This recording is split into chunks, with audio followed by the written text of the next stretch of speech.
এক গ্লাস পানির বিনিময় করে হাজার বছরের ইবাদতের সব সওয়াব।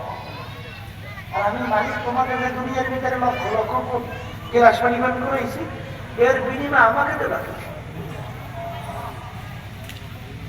দাও বিনিময় দাও, সামনে বন্দার সন্ধ্যায় বলতে পারবে না, আসলে রহমান সাহেব তখন আল্লাহ বান্দাকে মাফ করবে। আল্লাহ মেহমতের হিসাব, একটা মেহমতের শুকরিয়া আদায় করা আমার কারো আছে? হ্যাঁ, ওদেরকে সমস্ত মেহমত নিয়ে আমি ওদেরকে দুনিয়ার ভিতরে বসে আমি ওদেরকে বলছি এই কাজ কর, তাহলে তুমি সে শান্তিতে হয়েছে পারবে। কিন্তু আমার কথা না শুনলে আমার না পারবে। এখন ওদেরকে জাহান্নাম না তাকেই বোধ করবে।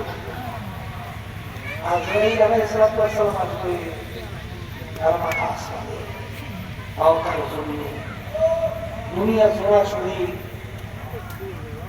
নীল নগের মতো দিঘির চক্ষু সমস্ত শরীর